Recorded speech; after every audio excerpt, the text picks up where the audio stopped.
Welcome, everyone, and thank you for joining us for EMBCA's third Hellenic Energy Independence Forum entitled Green and Sustainable in an Unstable World, a webinar panel discussion. My name is Lou Katsos, EMBCA's president, and this panel discussion will be moderated by Konstantine Drougos, who will be joining us from Athens, and he is of the OASIS Carbon Management Group and also an EMBCA Director. Our distinguished panel today includes Dr. Michael Karmis, Stonie Barker Professor Emeritus of Mining Engineering and Director Emeritus of the Virginia Center for Coal and Energy Research at Virginia Tech, joining us from Virginia. Dr. Paris Kokorotsikos, CEO of Euroconsultants, who will be joining us shortly from Spain in Andorra. And Dr. Yannis Bassias, joining us from Paris, who was the former president and CEO at Hellenic Hydrocarbon Resources Management. The focus of the discussion will include, among other things, the current energy landscape, sustainability, and ESG, and include hydrocarbons, lignite, de-lignite, hydrogen, RES, and other issues.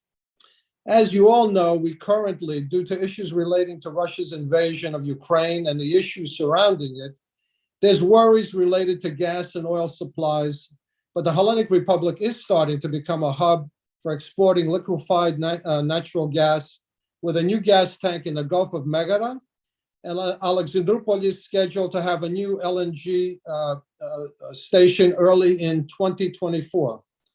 Also, Elas can rely on the TAP pipeline that transports natural gas from Azerbaijan to Europe via Elas, and the Hellenic Bulgarian pipeline that was inaugurated in October, with the added potential prospects of building a supply line to North Macedonia also. The move with Elas joining with Bulgaria, Romania, and Hungary to upgrade the interconnection and transport capacity of their gas grids is a positive development, as is the so-called vertical gas corridor, which will enable bi-directional gas flows from Elas to Northern Europe through other countries. Energy dependence has been identified as one of a variety of factors, which include energy resources diversification, energy suppliers diversification, energy sources fungibility, energy transport, market liquidity, energy resources, political stability, energy intensity, and which negatively contributing many times to energy security.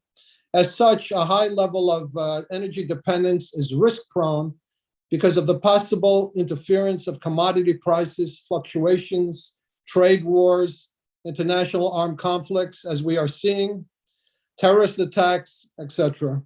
Energy dependence is in a way, an idealized status that at present can only be approximated by exploration of a country's natural resources, including renewable and non-renewable resources. Today, the opportunities to revitalize the Hellenic energy industry and overcome the current challenges in the coming years is what our distinguished panel will explore in this third in a series of events on Hellenic energy. And obviously, due to the overwhelming response, to continue the dialogue from our last two events that we had on energy.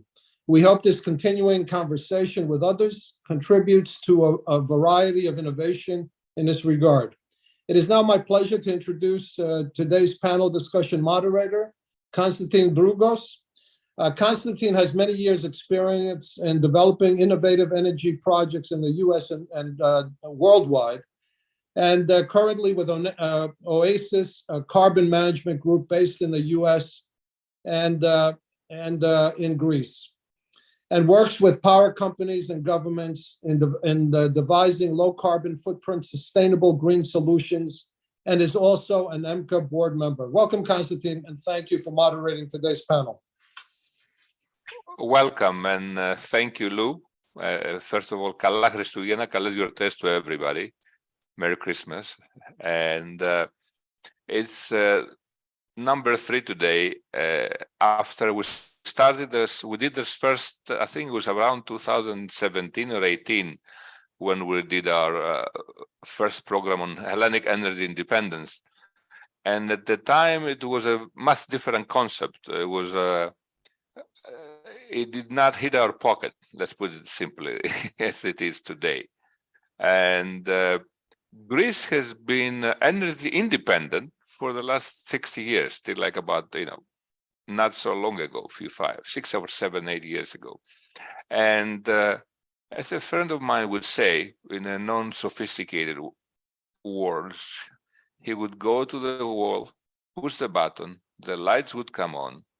He was able to pay the bills every month, and he and his children would like to have clean air and clean water. And I think, putting it simply, I think that's where the basis of our conversation today would be: how can we accomplish all this?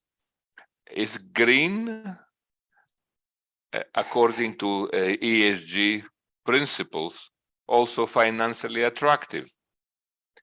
We spoke about hydrogen, batteries.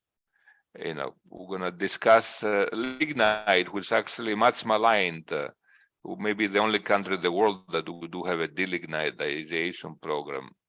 We're going to have to discuss the critical minerals, and of course sustainability, growth, and there's so much talked about hydrocarbons and exclusive economic zones that Dr. Bassias has been discussing regularly lately here in Greece with many people. So, and also we discuss about Earth and climate.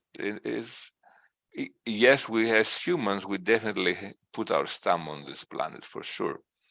But also, can Earth regulate its own temperature? And what is really that we should do as humans to make it a better place for us to live?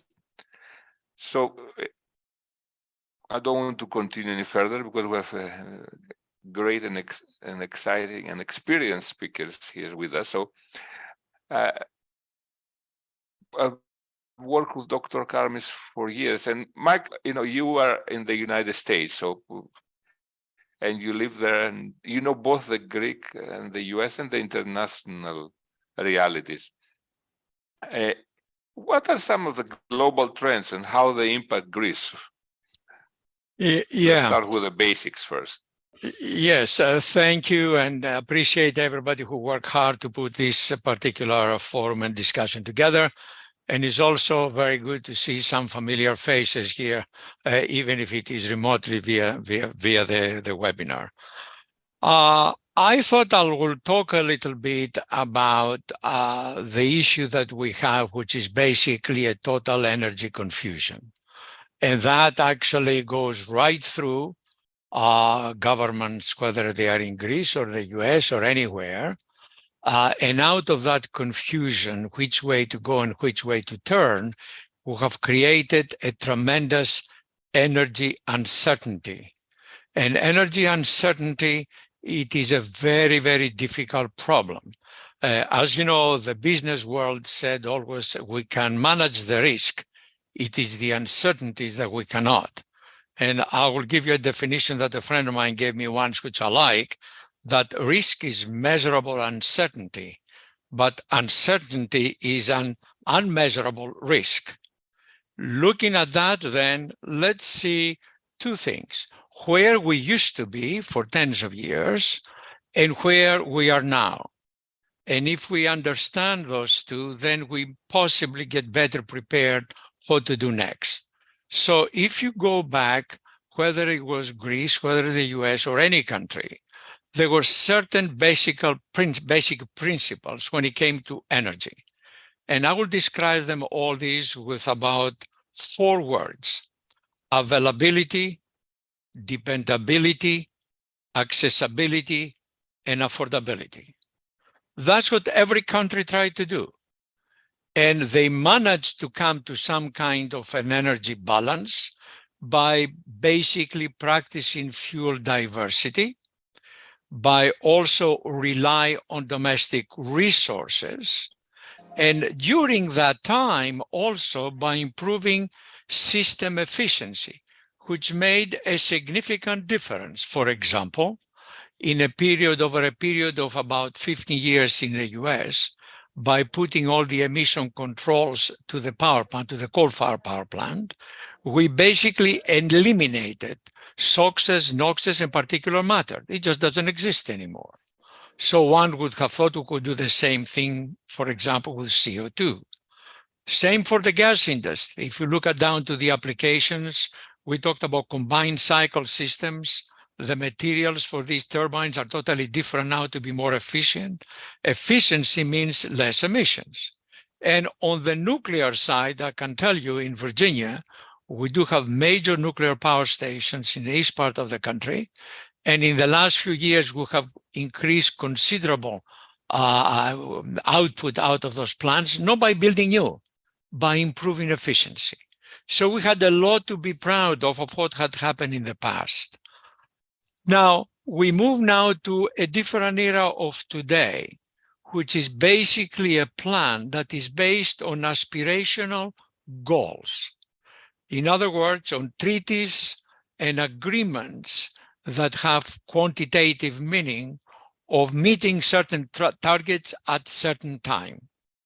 And as that became, in a way, important, but also extremely fashionable, most people and most governments around the world, they wanted to be a part of this parade. And some of them, they wanted even to be in the front of the parade. For example, Greece decided to shut down all lignite generation way before Germany. Why? Greece tried to eliminate the power generation from lignite by 2023, 24, 25. That went back and forth a few times. Germany was doing till 2050. A much smoother transition to enable to do things. So out of that run to basically demonize fossil and solely depend on renewables, we made significant mistakes. One of which was, and we're paying the price now, by having the goal of decarbonization, we totally discouraged the oil and gas industry, and the coal industry for that matter, to make any new investments. And it was quite funny in a way when the US government, a couple of months back, asked the US oil companies, which are major oil companies, to increase productions. And they said they don't have the capabilities because they haven't invested on new things since everybody started and saying, let's all go green. And then what we said, it will go to our good friends in Saudi Arabia to increase. And of course, they tell you, you all know what was the answer of those guys.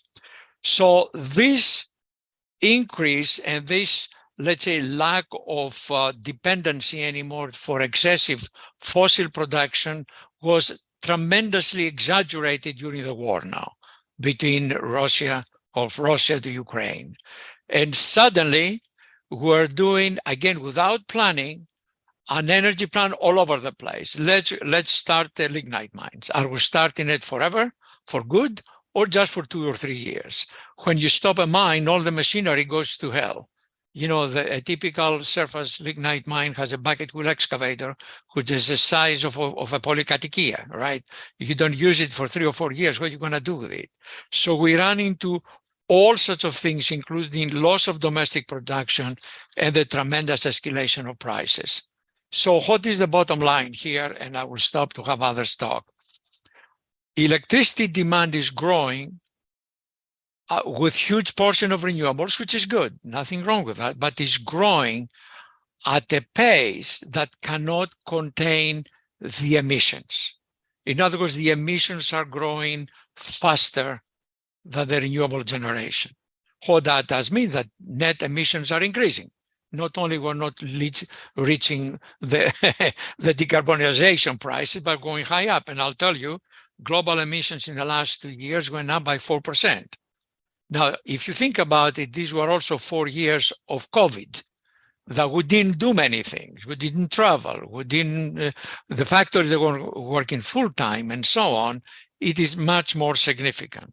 Also, there is very difficult to somehow get the developing world online with that, because I'm using an expression from the International Energy Agency. They said the world needs an investment for getting green energy in the developing world that will eclipse, that's their word, any previous global investment. Who's going to pay for it? Who's going to go to somebody who has 4 hours a day electricity, tell them, don't burn this dirty fuel, do something else and spend all that money? So the issue of the developing world and the energy poverty world and how they get into this is tremendous, because the emissions is a global issue, it's not one country's issue. So with that, I will stop here and I will tell you what was the 3 key comments from the World Energy Outlook of 2022, the most recent ones, after the war, by the International Energy Agency. Fossil fuels use will peak within 5 years. There's going to be no decarbonization in the next 5. For the first time, coal, oil, and gas will each peak, even if countries fail to meet their climate pledges. Are we going to still do a lot of renewable work? Yes. Most of the work we're doing will significantly increase renewable generation. But without the fossils, we don't have a story. We don't have a picture.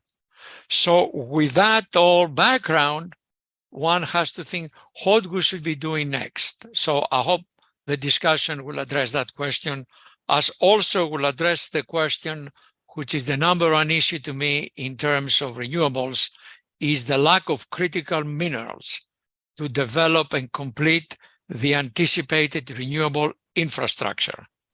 And that is a serious threat. It's not just a geologist or a mining engineer telling you this. There's just not enough raw material to do what needs to be done. And I hope that can be discussed at some later point. I will stop here to get somebody else for another point of view. Thank you, Michael. And we're kind of getting to the point of demonizing everything, it's good or bad. And instead of actually trying to find what works, we're trying to find things that we have and make them, find the reasons that they don't work. For example, now we have even renewables now, they have their negative impact. They are good for certain things, absolutely. Right. And there is lack of critical minerals, absolutely. I think one last point, we need to get away from the term decarbonization. Everybody use that is a stupid term. Well, if we want to decarbonize, why we're drilling for oil and gas? Let's totally go against it, right? So we have to move to a realistic view, what can be done with the resources we have and the technologies we have, and possibly will get us into the future to the green goals that we aim to do. But it's not going to be an overnight issue, and it's going to be an expensive issue before prices come down. Thank you, Michael. Barry, are you with us? Have you reached? Yes. The beautiful, it's the big country of Andorra. And, and we discussed earlier about, is green according to ESG principles? And I ask you this question because you have worked in Europe and you have Euroconsultants has offices in many countries in Europe, and you work within the European system. Is green according to the ESG principles also financially attractive to the investors? Or is made attractive using other tools? I think companies, especially the big ones, which were listed in the stock markets, were driven through the ESG principles towards renewables and carbon reduction. But nowadays, because of the energy crisis, we see that greening, and not only greening, energy conservation, which contribute ultimately to ESG targets and to CO2 reduction, are the main driver now is economic, because the bottom line of all these changes of the sources of the fuel from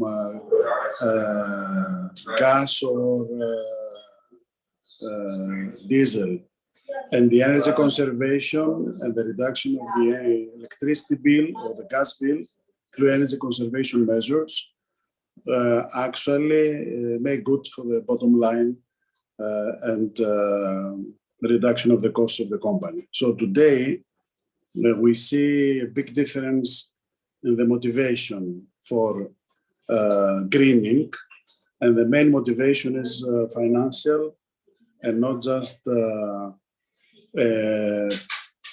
based on the principle of corporate and social responsibility and ESG targets.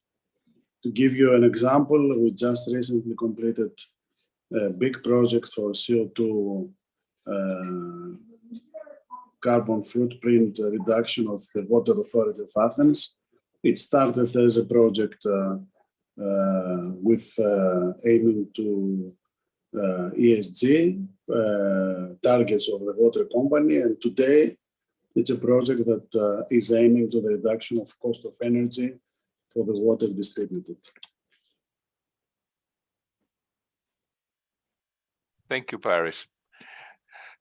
Yannis, Dr. Bassias, you are into the oil business, has put it simply, for all your life, and this is something that has also been demonized lately. And we talked, Michael, Dr. Karmis has spoken earlier about sustainability and growth. Are those two different things? And also, from current issues, what do you think of the price cap that EU is trying to impose on prices on Russian fuels, and what is its effect, or will have an effect? Well, hello to everybody. First of all, I hope you will excuse me because I will use a term that it is not maybe very polite, but it looked like a joke. You cannot apply a gas price to the industry from politicians staying in Brussels, in the European Union, or wherever. It is important to understand that there is a chain of cost, fragments before gas arrives to the consumers. In the case of hydrocarbons, and especially now because gas, it is much related to LNG, to liquefied, that comes from far away, even from 6,000 miles away, the big player. This chain comprises the exploration, production, development, refining in general terms, transportation, trading, distribution, and then sales to the consumer. But the liquefaction, transportation, trading, and regasification became very expensive. It is long part of the chain, and before it arrives to the consumer, and that makes things very difficult. I have to say there that the price of gas started increasing from middle 2021, and that was far before the war, after the pandemic and before the war.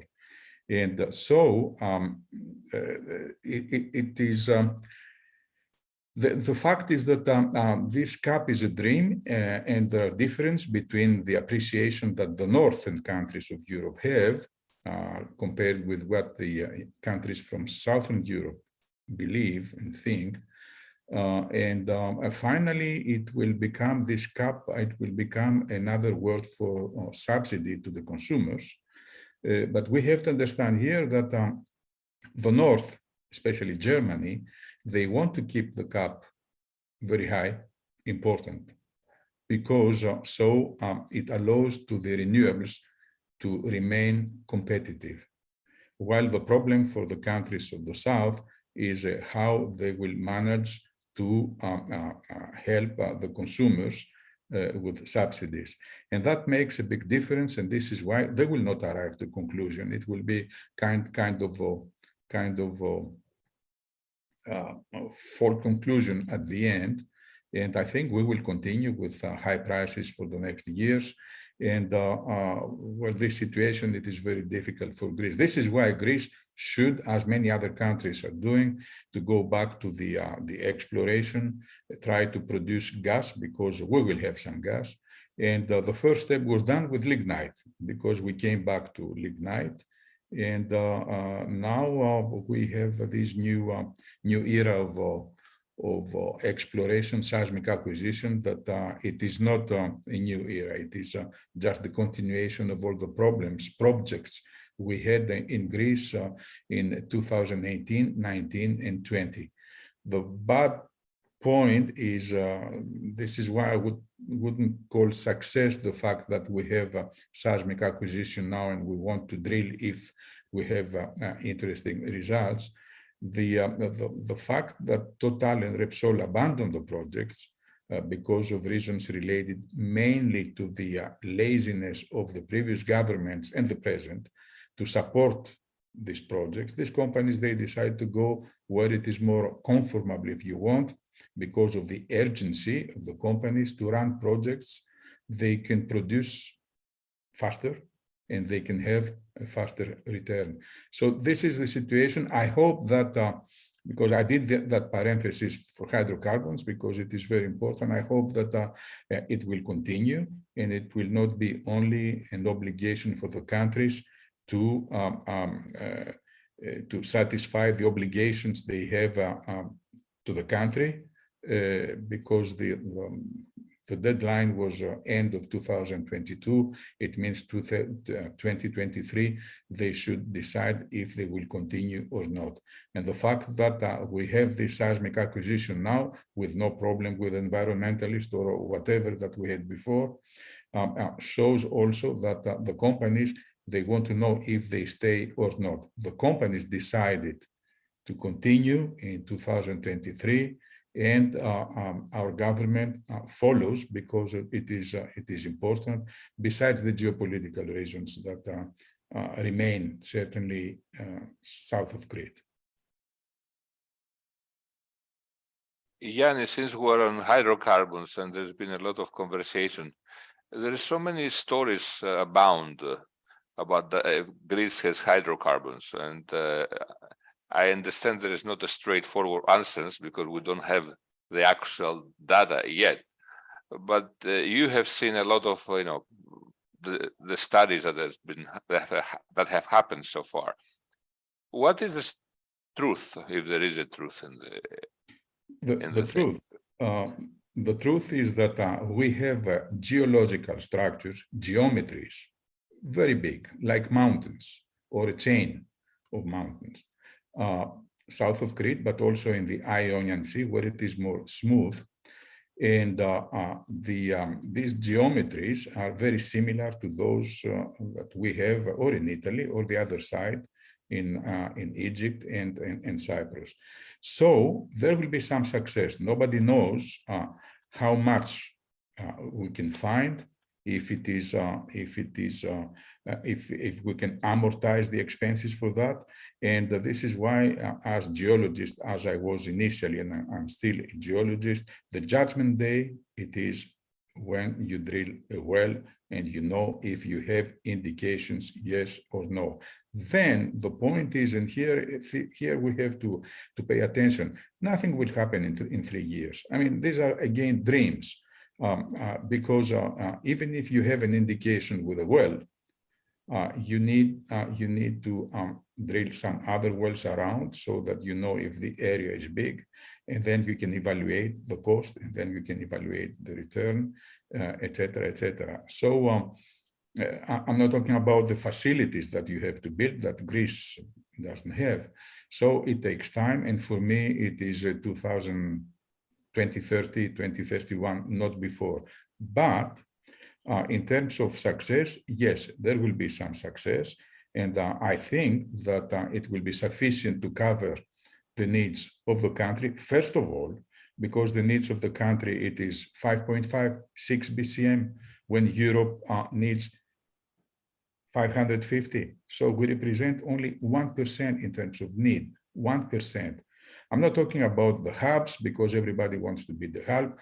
All the countries around the Mediterranean, they want to become a hub, and Greece wants to become a hub also. So we can discuss hours and hours who has more chances to become, but what is important that we can cover our internal needs of the country. And for that, there is no doubt. I don't want to enter in any calculation about money, because then it becomes too much, it is not good. It is not good in any case. So no money then. There is. There is money. We may but, have surprises. Let's not go into the calculations. I'll give you a number. I'll give you a number. With the most low-profile calculations that I'm used to do, and this is what we were doing with my team when I was managing the state company, is that we may have 20% or maybe 25% of success on something that when it is 35% the share of the country to the 100% total can represent 100 billion euros or dollars, 130, something like that, with the most pessimistic approach. But you know what is the income of Greece per year? 50 billion.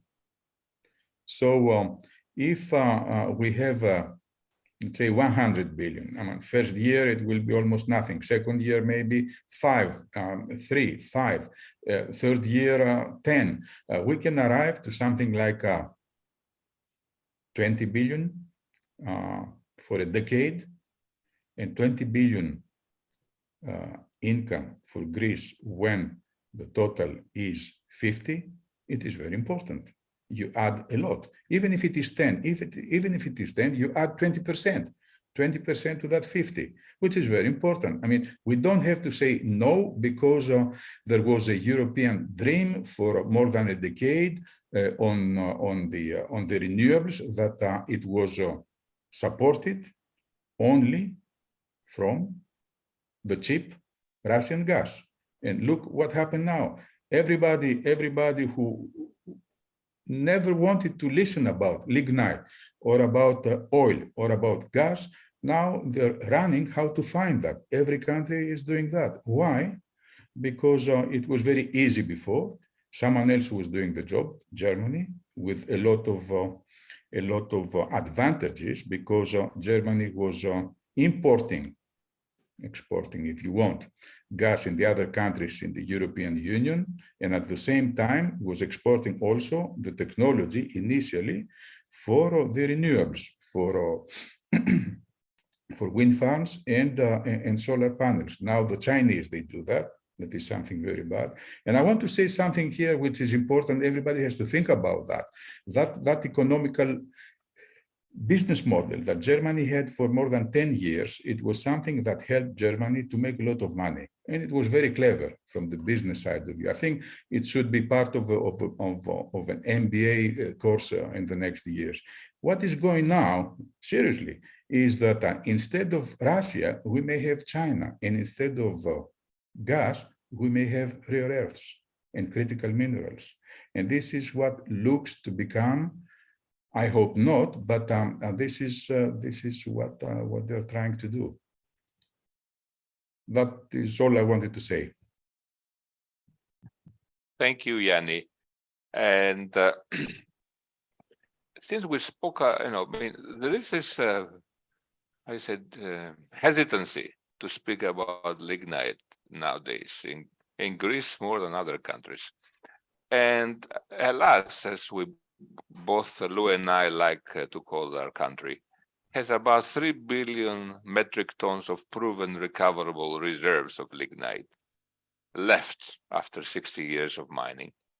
And this was a field that powered the country for the last 60 years, created thousands of jobs.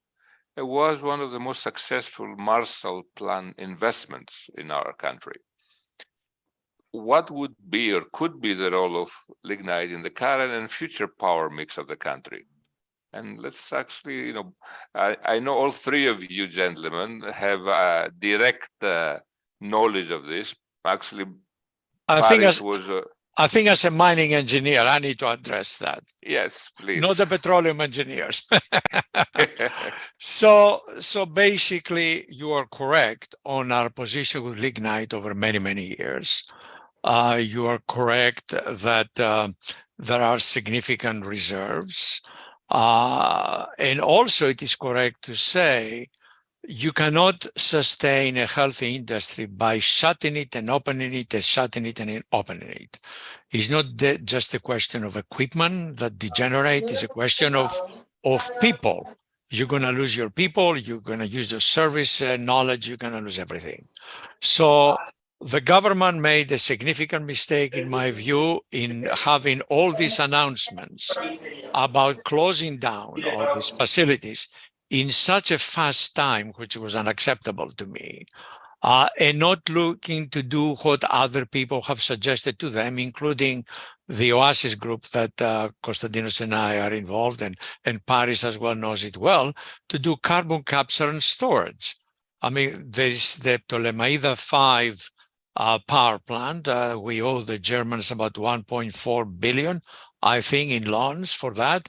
For very small fraction of that money, one could do a carbon capture and storage project and turn this to a green facility that can operate till 2050.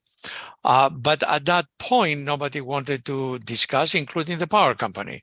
So from that point of view, what I'm going to say is now we're revamping some of the lignite mines, but there's not any guarantee if, let's say next year things change, we're not going to go back to just shut them again. So if you need to make this is a critical point.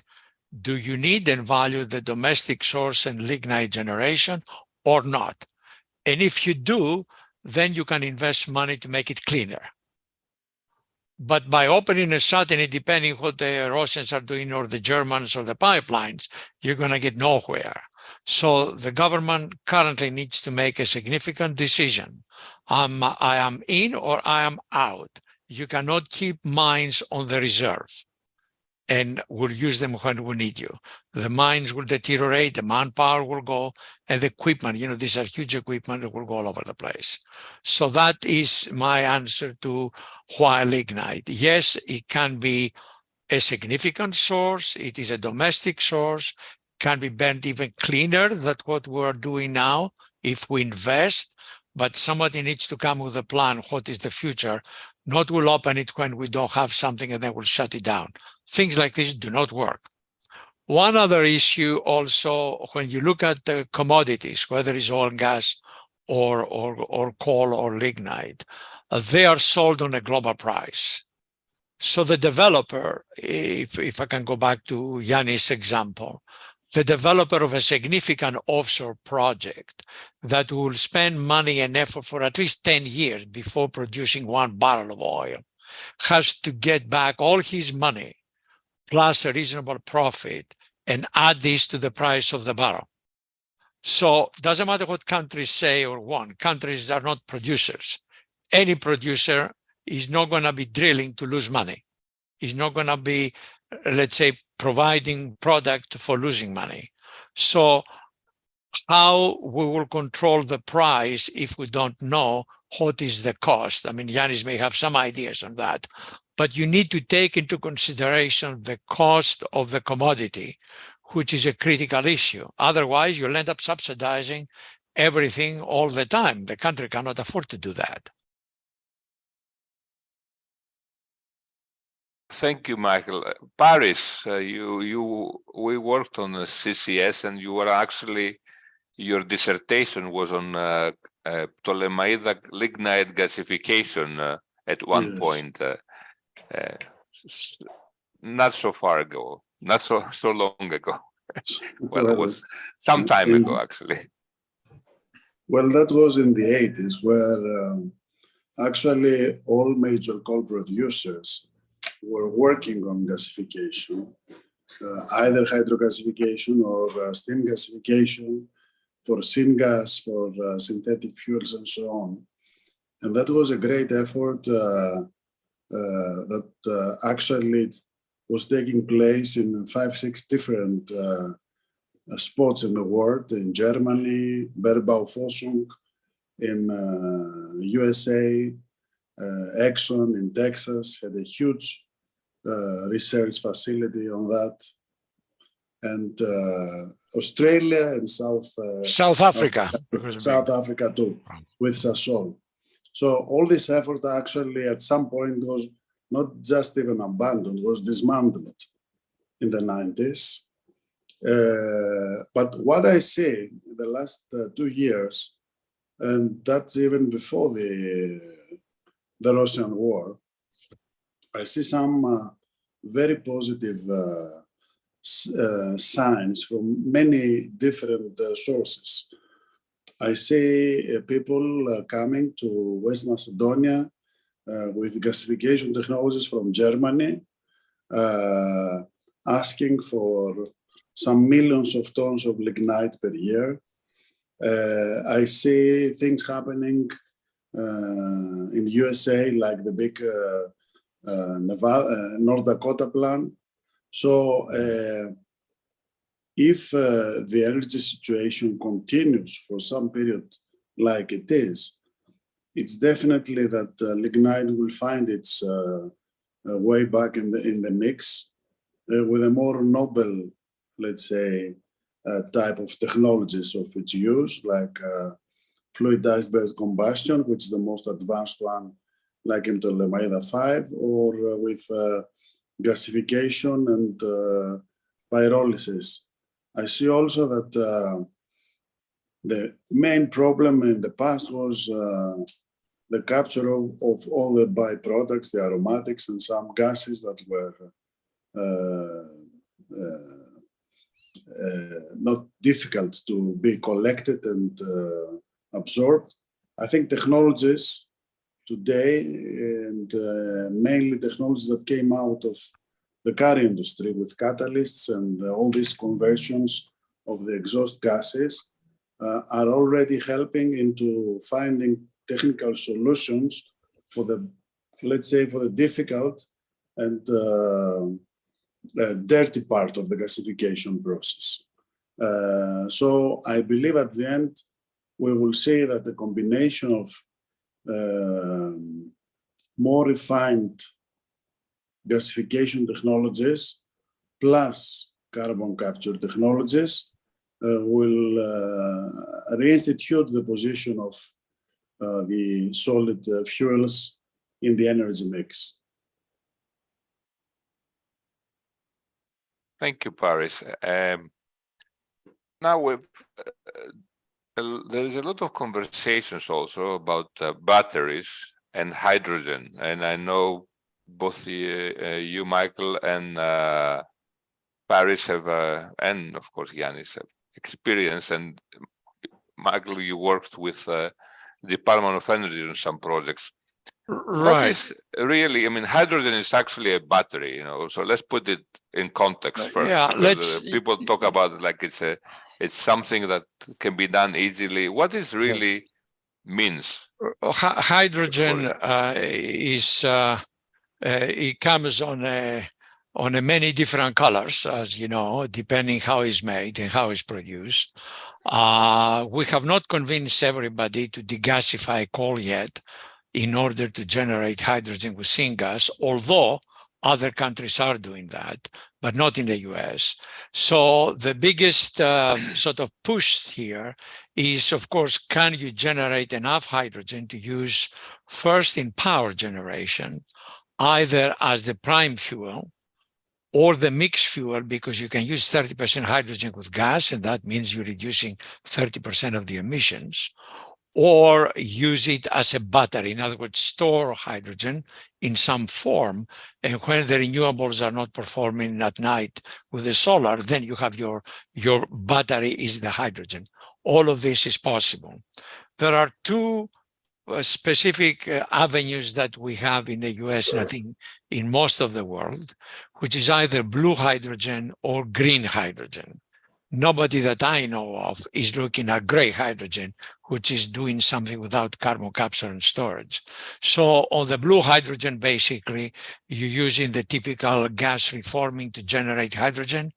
CO2 is one of the gases that will be emitted, and they have to be captured and stored somewhere safely in order to have blue hydrogen. I'm quite involved on this with two major projects. However, I'm also involved on green hydrogen, which is electrolysis. And there, it is where most of the world, particularly Europe, wants to go to. But I will tell you, and I will give you some examples from the US in a minute, I will tell you the bar is pretty high to achieve the cost that you can in order to make it a marketable fuel. The electrolysis process is quite hefty on power requirements. Currently, about 70% of the cost in electrolysis is the power. And it has to be green power, by the way. Otherwise, it's not green hydrogen.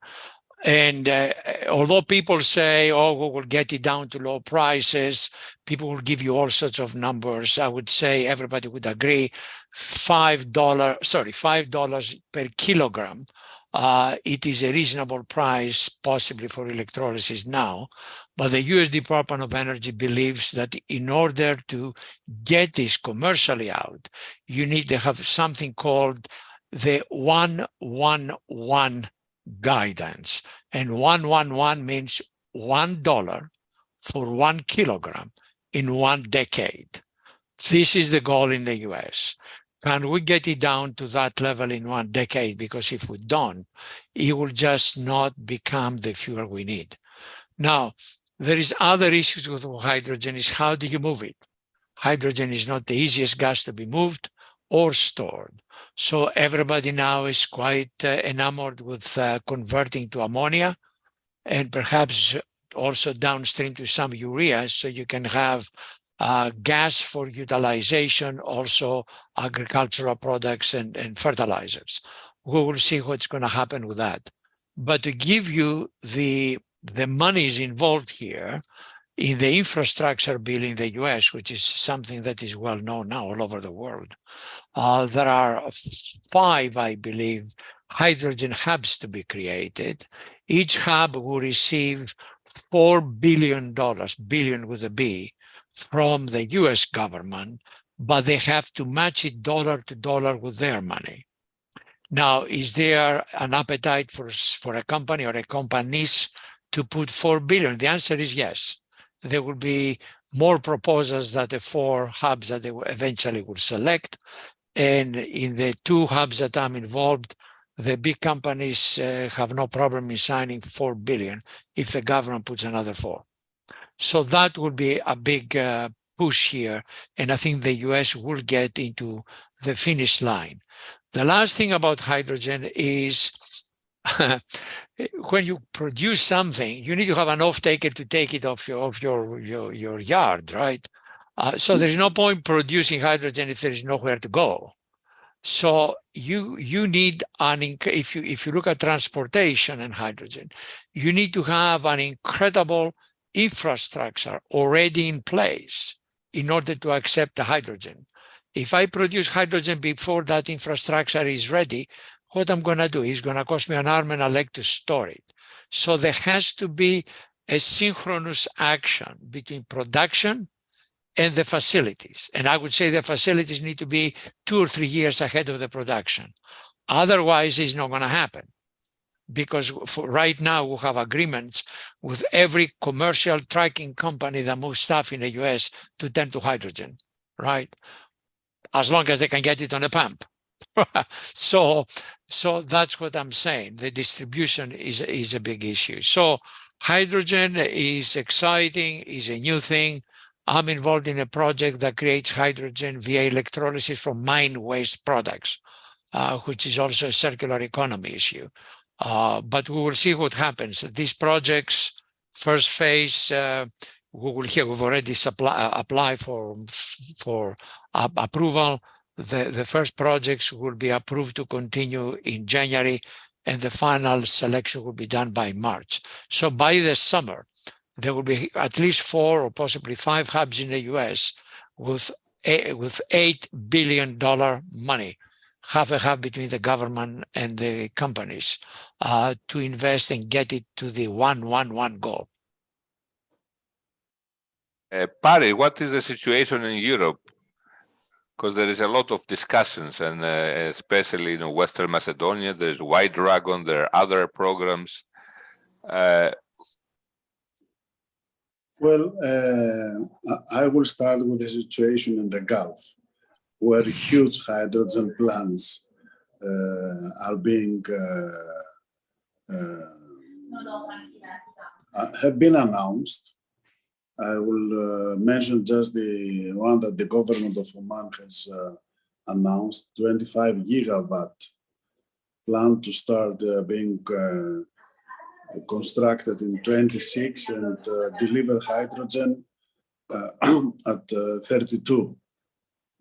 And the quantities are huge. And Paris, is that green or blue? Green. Okay. Green, with renewables. Right. And the aim is to produce at $2 per kilo. This is the target.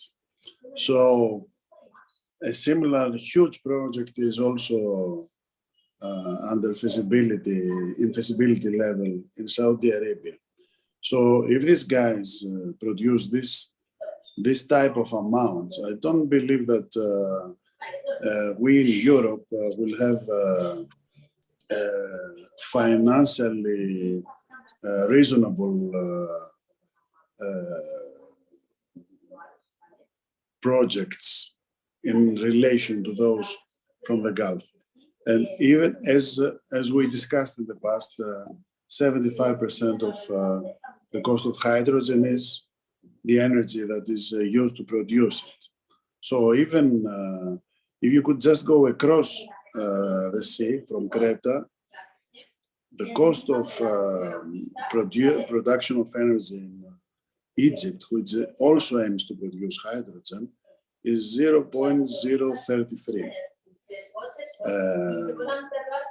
euros per kilowatt hour, while in Greece is 0.048 for the renewable. So we're already 50-60% more expensive from the country which is just across the south of Crete. But can we bring it here from Egypt? Sorry? I mean, how we pipeline it here? That's what Michael actually. We see this big project EU is announcing about bringing hydrogen from northern Africa, but is it feasible? I think it will be more about shipping and not about pipelines. But definitely there is all, I think for Europe, based also on what I see now in Czech Republic and in Germany, and also what is planned in West Macedonia, we will see more production of smaller specialized units for specialized purposes, and not huge plants like the ones that are prepared in the Middle East. Right. Like for instance, in northern Bohemia, in Czech Republic, we're planning some projects in the framework of de-Lignitization of these areas for Schenker, the transport company, which is about 2 tons of hydrogen per day for their trucks, to feed some dozens of trucks per day. But that is feasible on a European level and in a very decentralized manner. But production of huge quantities, the way that Northern Africa or Middle East will do, I don't think we will have the economies of scale in Europe based on the cost of energy that we have, and based also on the fact that renewables work less hours and produce less energy compared to those countries. On the other hand, however, with so much of renewables that have been already entering the grid and will enter the grid, the need of storage is Right. necessary for the balance of the grid. So in any way, storage, which either comes from batteries or from pumped from dams for water, or even from hydrogen, is a necessary activity that has to be done in order to balance the renewable mix. And whether that will be done depending on the Chinese and rare earths and lithium, and have another story in the future like the one that we have with Russians now. Or Yeah, my next question, actually. Yeah, well, the issue here is, yes, Paparis made some very good comments here. And as we discussed, when you're trying to produce a commodity based on so much power, you can only do it in two ways: in a place where the power is reasonable, otherwise you cannot afford it, which Middle East is. And number two, it has to be at scale. As you, anybody who dealt with chemical plants knows, if the scale goes down, the cost goes up.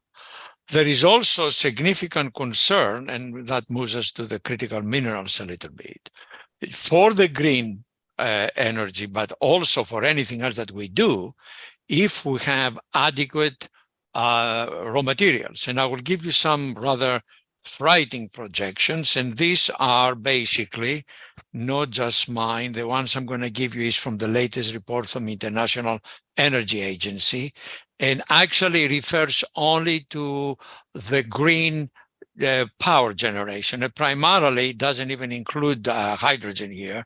It is the solar, the wind, and so on, and battery cars. So just for nickel in batteries, we have to grow the production of nickel by 500%. Now, you guys don't need to be mining engineers to know what the hell it means to grow annual production by 500%. First of all, even if you had a deposit, as Yannis knows, to get a permit to open a mine is a hell of a lot longer process than actually do a gas facility. And you might not get any permit at all in some of the European countries. The silver, which is the solar panel thing, it is even worse, is 1,000% increase. Now, I'm not saying this as a mining engineer. This is what actually the World Bank first said it, and everybody said, oh, that's ridiculous, we don't have enough. Then the International Energy got into this, and they provided all these numbers. And China, of course, has about 70% of the rare earth available, but they owe 80% to 90% of all resources, which they're not even currently mining. So all of those raw materials are not fully understood by people. I work with people who tell me, oh, car batteries. Don't worry, he said, when we have, thousands of Teslas and will drive battery cars, we're going to be making so many batteries, the price will go down. I said, no.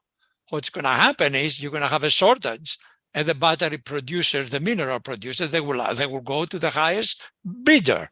The price is going to go up. And right now, everybody says, oh, raw materials and all these supply chain materials are getting expensive. Wait till you see for another year or two to see how expensive they would become. Also, the issue with the batteries for power generation has caused significant environmental concerns. The environmental community wanted to be assured that batteries can be recycled properly, and in the process of developing a gazillion of recycling techniques of batteries, they end up with a significant amount of toxic releases. And secondly, you need so much space to do a large battery project. No area, and the same is true for actually the solar, no areas close to metropolitan areas are given by communities for these projects, whether it is solar or battery, because you can build a big building or a small and make a hell of a lot of money. So the community is not interested to do that. We are currently trying to recover some critical minerals from mine coal, waste coal, the gold piles that we have, and also from the fly ash. And we have a lot of projects in this, but we cannot produce it at a price that matches the Chinese price. I can tell you that from now. So we can produce it, but it will be twice the market price, in which case the government needs to decide what they want to do. Do they want to be part of the chain or not? Because in a free economy, there is a different thing by a centralized economy. And the last thing to say, although in Russia everything has been on the oil and gas, in the issue of platinum group metals, nobody can beat the production of South Africa. They have the best deposits for platinum. They are deep underground mines, and they produce, 10 times more than the second, which is Kazakhstan, and Russia the third.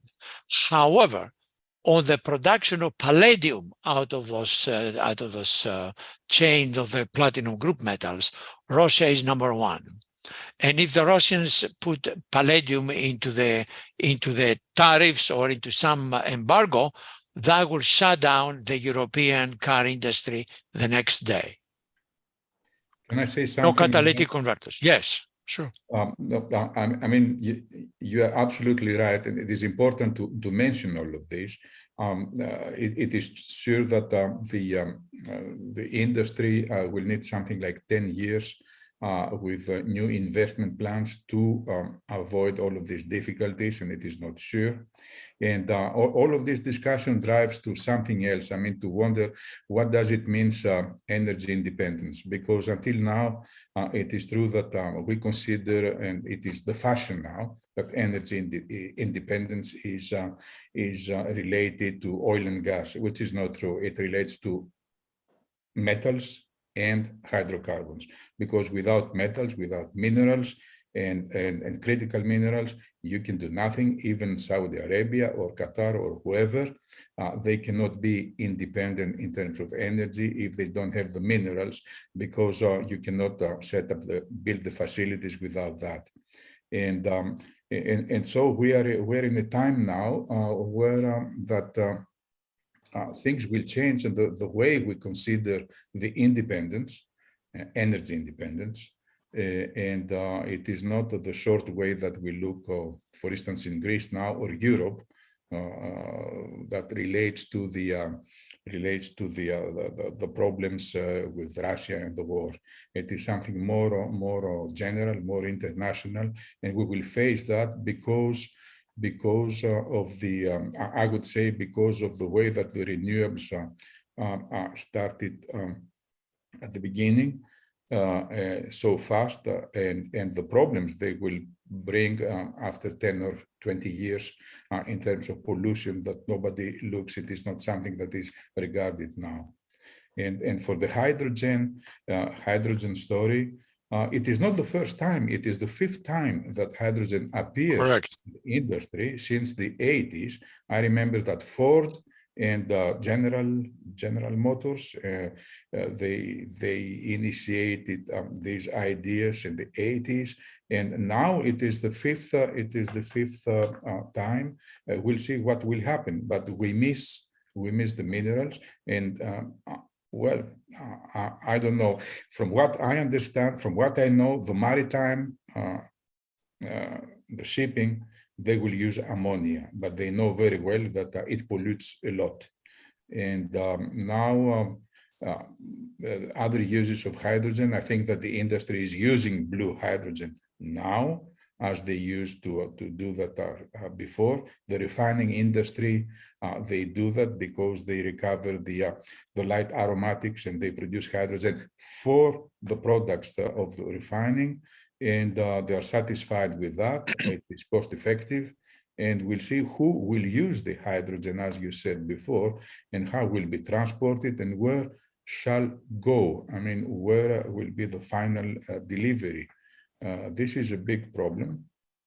And one other problem to add to Yannis' summary here is that currently 80% of the production of all this material comes from the developing world. And the developing world, and I don't blame them, they like to have a bigger share of that pie. So it's become very difficult for international mining companies to operate all over the world. And of course, there is issues about democracy and freedom and women and children working in mines. Cobalt is considered a conflict metal. Everybody wants to get rid of it. It's terrible for your ESG if you use cobalt, by the way, Paris. and actually, a McKinsey consultant published a very good study that it is very important to our discussion that they did a study of ESG, and they found out that 80% of the ESG for most companies was based on their supply chain. Just think about that. It's not what they were actually producing or doing, but the material they brought into the plant to do stuff. So that goes back basically to the mine, to the plant, to the oil well, to everything and all of the above. So we're going to be in significant issues, I think, and I do agree. We have basically a crisis, not only on energy, but we have a crisis on raw materials. At the same time, we have tremendous disparities in population and how other and people getting bigger, actually. I mean, it is unacceptable in this day and age to have world famines in third world countries. I think it's just something that we shouldn't accept as human beings at this stage of the game, yet we do. So put all this together, so we just need a major global movement to try to get us in the next place, not just one individual country. Russia gave an example of what may happen if geopolitics go askew, but there is even deeper factors that we're ignoring. And also Africa, maybe some people know, maybe some people don't, electrification of Africa is very small, maybe 10%. One third of there is a map that the International Energy Agency and the World Bank started doing. They call it the World Energy Poverty Map. And if you go there, there is something about 1/3 of the population has either no electricity or very unpredictable, interruptible kind of electricity. I was talking to somebody the other day from Pakistan, and he said to me, better finish 5 o'clock in Pakistan, the lights go off.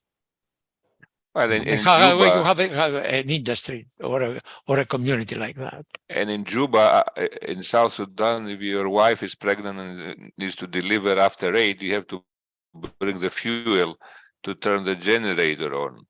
So things are not as quiet. And there is this conversation now that Europe needs the gas from Africa to come to Europe to replace the Russian gas. And at the same time, we tell the Africans, don't invest in new EMP in your country. And they say, why? We need the gas ourselves for our own needs.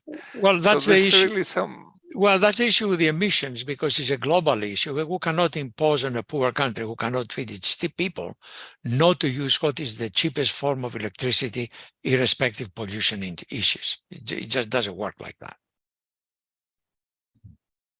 It's and also going back to you, Yanni, there's been a significant reduction in exploration and production over the last few years. Because of COVID, because of ESG, and because a lot of people said that the oil in the next 30 years, if I remember correctly, will not be needed. Now there are some people that say oil will be $200 next year.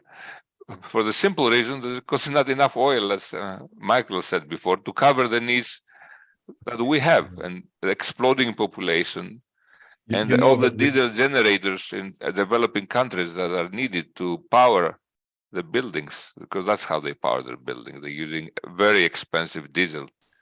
So what does the future bring us into that? I mean, short, middle, long term. In our business, very often we calculate or estimate gas in barrel equivalent. So if you do that, oil should be at around, compared to gas, should be at around $200, $250. But this is not the case, because even if they have more or less, I don't know, Michalis, tell me if they have the same thermal, they provide the same thermal result, oil and gas, the prices are completely different, Right. for several reasons that we analyzed before. But I don't think that this will happen. It may happen for a very short period, but not. And today, what we observe is that the industry is using more and more oil because it is not expensive. So I think it will be like a balance now, like a play. You know, at certain time it will be oil that goes up and gas goes down, or the opposite. But for the next few years, for sure, gas will be very expensive, and oil, I don't think that it will go up to 200. No, I don't think. No. Give you an idea today, a ton of gas, LNG, is about $1,500. So that's 10 times over than what was, you know, a year, maybe less than 2 years ago. And on the other hand, EU prohibited internal combustion engines by 2030. And the US has actually, and I had this conversation with Michael before, stopped all pipelines construction, permitting. And I think Europe follows the same, on the same line. What does all this mean, really? You know, because we talk about energy independence, and then we're actually we're fighting with ourselves to find this solution, if there is such. What I was trying to say before, that if you want to draw a map and try to see which countries are independent in terms of energy, you have to find countries they have oil, gas, oil, and all of these critical metals. And apparently, one of those countries, it is Russia, and probably it's the first. This is something that we have to think about. Is Russia? It is also actually maybe if you exclude China, the next best one is Kazakhstan, which is really part of that. Kazakhstan has all of the above. I have been many times up there and seen what they have, and of course China. So there is, I think we are talking philosophically here, but essentially I must express my disappointment that political powers, and I don't want to blame just Greece here, I see the same thing here, political powers do not seem to understand the problem, or they're not advised by the right people. I don't know how to explain, because decisions are made in vacuum of all these factors we talked about. You know, in our systems of democracy, you have 4 years, and after that, you may not be there. And that lack of long-term thinking on energy and raw materials, not just critical materials, minerals, raw materials, agricultural materials, whatever you need, that lack of continuity and long-term plan that the Chinese enjoy better than anybody, in my view, we don't have in our governments. So you get an administration, either here or in Greece, certain advisors who may know something about energy because they have Googled it, in most cases, rather than having a first-hand experience. And the decisions that are made, they're not thoughtful, they're not long-term, and they're not guarantee neither independence nor a reasonable cost to the consumer. So that is a policy that I think we will all pay very dearly. In this country, for example, we used to do carbon capture and storage by using CO2 to enhance recover more oil and gas. Right now, the government allows us to do carbon capture, but not enhance recovery. Yet we're asking the Saudi Arabians to provide more oil, where 30, 35 to 40% of the oil from Texas came out of the enhanced recovery, which was a very simple thing. We took it out of the power plant, we injected it, and we produced more material, and at the same time buried the damn thing into the ground. So the issue that I'm trying to say is that is the we should be concerned with the lack of thoughtfulness and long-term strategies that it is not evident in most of our governments. And actually, Gentlemen, I want to go to Paris because I have to leave because I'm occupying a space that I came rather late, and I have to leave it. I have not checked in, and they're going to close. So Okay, Paris. okay, Well, good to see you. nice to see you too. Bye. Okay, bye. Thank you Bye-bye. very much. Καλές γιορτές, Paris. Thank you. Bye. So, One other thing you wanted to talk about nuclear power, and I don't know if you want to nuclear, talk yes, any more because about this that. is a no touchy. People, Yeah. they don't Well, talk about it, you that, know, yeah. don't touch Yeah. it, or Yeah. Well, next 10 we years, do, or we do. you know, a lot Yeah. of We do. non-discussions, I would call them. The whole thing started with Mrs. Merkel in Fukushima, that she thought Germany should be protected for an eventual tsunami, and all the geologists and the seismologists did all sorts of work and decided that if the whole world is impacted, one country that will not will be Germany because of how it's located and where it's located.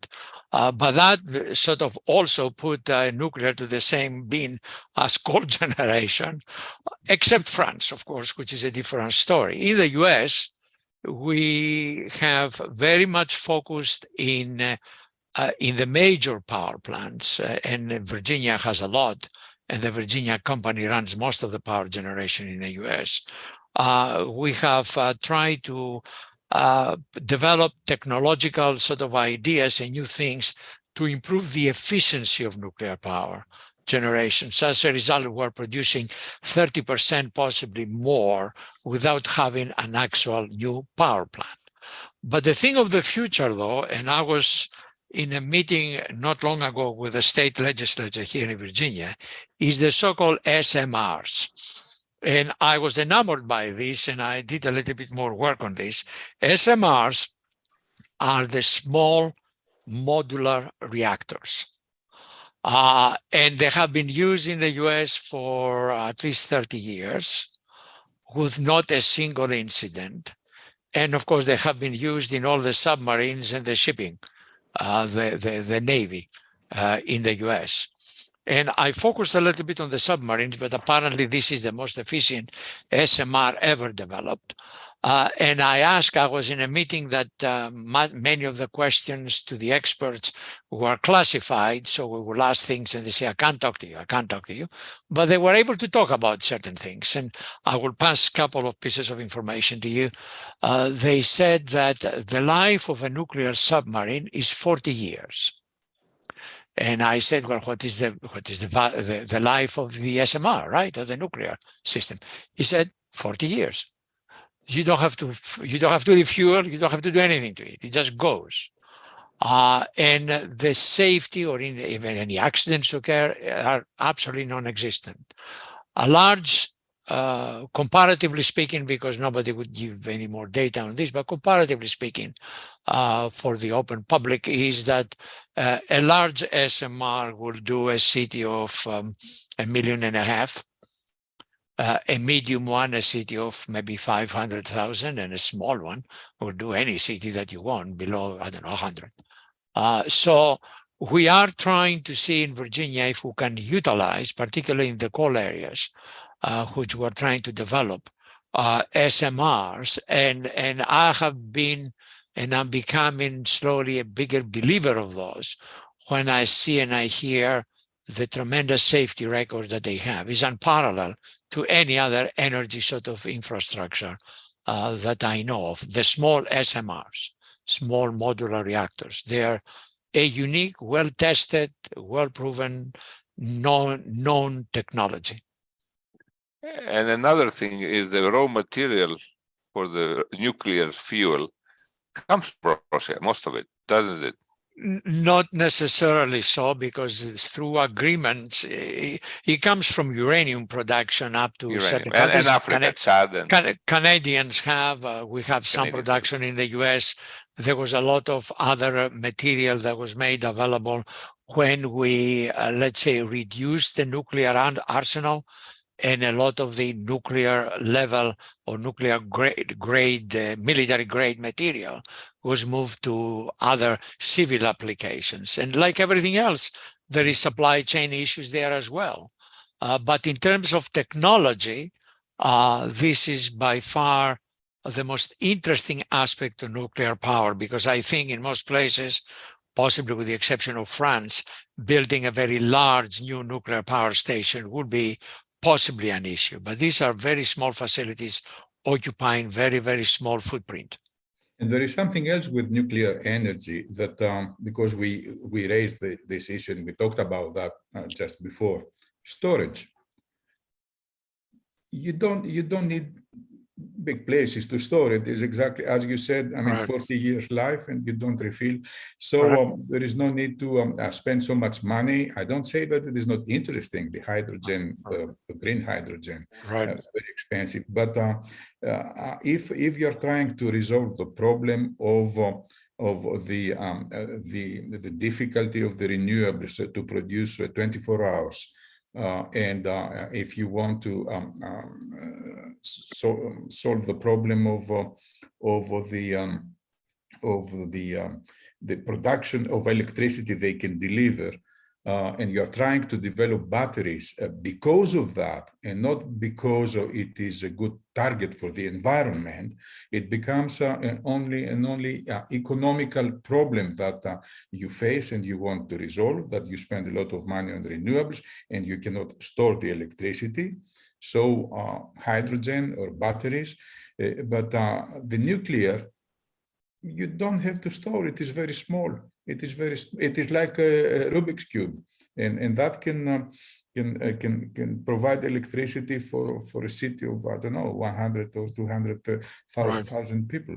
The other point with nuclear is from what I read that we will have new technology that relates to uranium 238 and also thorium that will be something for the future, but quite short future, not very long.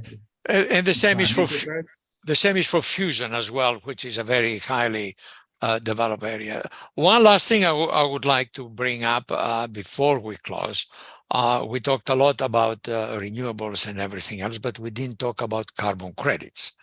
And today, in the world that we live, carbon credits are a significant financial and economic resource. So what I have seen in the last few years, more and more industries developing, let's say, carbon abatement or carbon control technologies, and their capital cost in order to achieve those are by far let's say, recovered by the monies that they can generate via the green credits. And I will give you as an example, in the coal mines, for example, as the mine is ventilated to get all these gases out for breathing and safety issues, a lot comes out of these exhaust fans. We now have technology that can capture that methane, which is really a fraction of a percent. But if you consider fans blowing 500,000 cubic feet per minute or something ridiculous like that, it comes a lot. So we're now installing in all our fans, in most of our fans, technologies, RTO technologies or catalytic technologies. John mentioned earlier, Yannis mentioned earlier, the catalysis process and how much that has progressed, and you are able to deal with the methane and collect carbon credits. So we are now seeing that a number of mining companies, now metal companies as well, getting much more aggressive to this arena. ESG is still a factor for them in a way to try to gain, and we have cases where large waste impoundments, which are, the waste storage of a metal mine, are now can be covered with floating solar panels to produce solar power for the metallurgical plant. So we see a huge change within the mining, let's say, DNA, that this is good for the environment, but hey, it is also a financially good idea, is a business case in many situations to actually reduce carbon. And the more becomes a business case, the more will be better for the environment and for everybody. And of course, the more everybody jacks up the price of a ton of CO2 carbon, the more technologies will be available, because then they can pay for the cost. Currently in the European market, that I haven't checked in the last couple of weeks, was in the mid-70s, I think, or thereabouts. Yeah, It still is there. It had 68 gone over to 70, 100 at some point. Some people say we'll go to 100, but between 60 and 70 is sufficient to cover the capex and the opex of a unit that will be there to reduce that carbon. And So- Exxon estimated that we may go to 180 per ton. So it's really, the numbers are up there. It's not something that will go away. The best market currently is New Zealand, is about 85, if I remember rightly. And then it's Europe, and then it's California, if I remember correctly. California is about 25.8, but according to the Department of Energy, will get to 50. Some coal companies that I know of collect these credits via the reduction of methane, and also by doing other kind of CO2 abatement. For example, in their reclamation plants, the trees that they do that absorb the CO2, right? And then they can take these credits and integrate it to the price of coal. So they're selling green coal to the Europeans for steel making at an incredible price, which includes coal and plus the credits. And there's actually in Colombia, they're selling us one type of crude that is called green crude. So there's really a lot of things that is happening in carbon management. And actually Greece is could be one of the carbon sinks of Europe, because it's not highly industrialized. And it's one of the most forested areas in Europe, believe it or not. People think it's all dry, but it's not. There's a lot of big forests in Greece. But there's never been actually a study of how you can utilize this space. There is a trick here. In order to get a credit, you need to provide a net gain, a net difference. Now, you cannot get any credit for an existing forest, because that is already in the atmosphere, right? But if you add another 1,000 acres with trees, that additional CO2 counts for credits. So being forested, it doesn't help you on credits. You do a good thing for the environment, and is already calculated in your emissions as something that is be done green. But I don't want to go to all the options that we have here. I just wanted to tell you that even companies like mining companies, and I know a lot of the chemical companies, are looking of reducing emissions as the price of the carbon allows a business case to reduce that emission. So, Mike, you think that the atmospheric capture of CO2 has a future?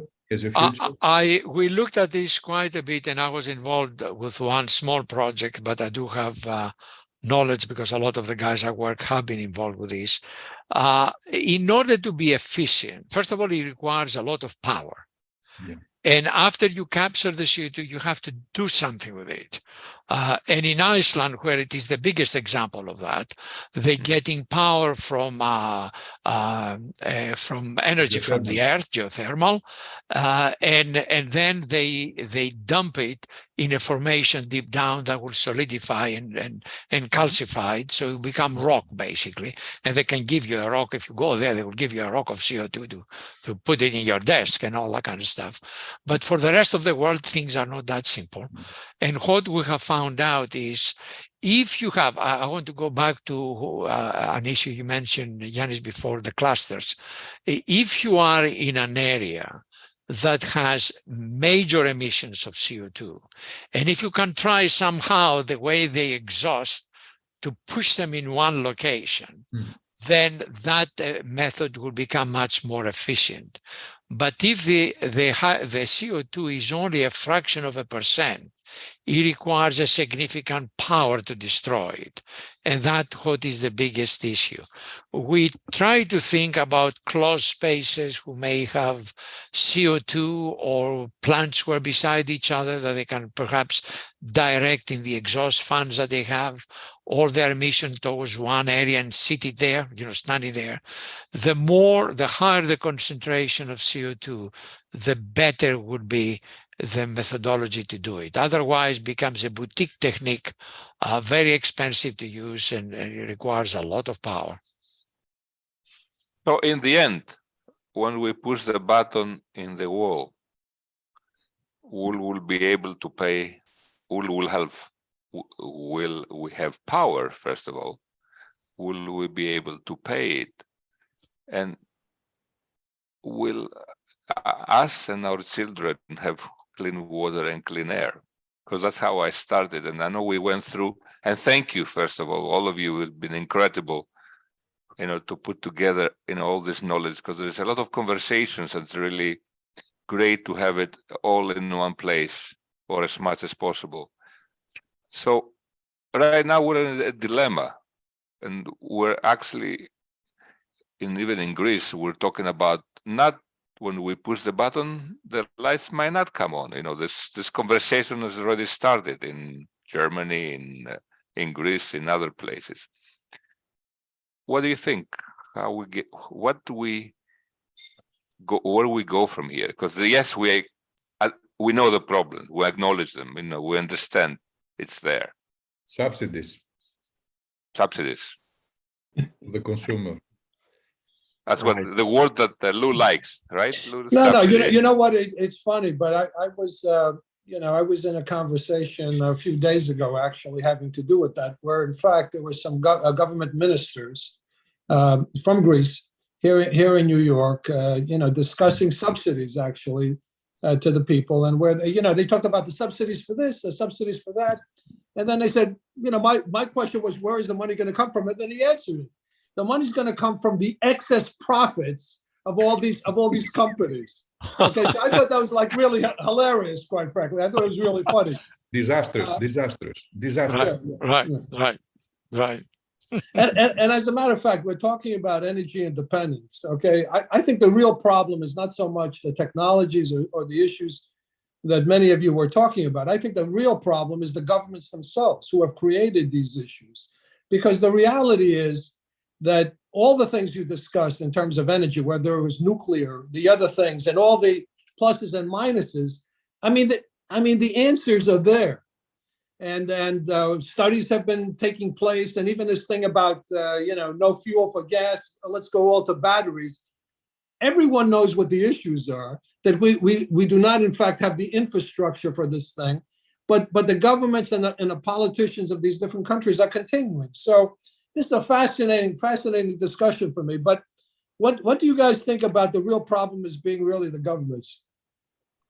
I made the point from the beginning, Lou, that no, I know you did. I focus on energy, but I said, governments, either they don't know anything or they are advised by people who try to learn about energy on Michael, Wikipedia. I'm not sure if the governments don't really know about these issues, because obviously the studies are out there. But it's almost created. To me, it's almost like a created scenario. And one of the questions that I have is like, why are we creating these things? Why are we creating? I think the lack of long-term planning on anything is a significant issue in all free economies who are based on elections every 4 years. Let's take this as a given. They do not do difficult decisions. And what happened in Greece, in a way, I think the Greek government at the time, looking at this big push for green stuff in Europe, they felt that if they go ahead of everybody, they would be the golden sort of boy, if you will, or the golden nation, that it is leading the green charge. So they made terrible decisions, whether it was decisions for shutting down the lignite mines. They talked about billions of dollars coming for the just transition. I'm still trying to see where these monies go and what jobs they will create. I have questions on that. And when a government makes a decision, it is impossible for that same government to say, is a bad decision. I was once in a webinar and there was a CEO of a big company, and I won't mention the company, and they asked him, what is that a company does that really is wasteful and you hate and all that kind of stuff? And he said, spending money and effort in justifying bad decisions. And companies tend to do that, right? And governments to do that. They cannot easily go up and say, that was a terrible decision we made, guys. We need to go back. So I think the way of subsidies is a killer for everybody, and people will pay it in taxes and people's standards will go down. And subsidies, I understand you can occasionally help low-income people. That happens everywhere. But if that is the way we go forward, next, the agricultural products will have subsidies because they cannot afford to buy the fertilizers, who come by processing gas, right? And then it goes all the way through the whole chain.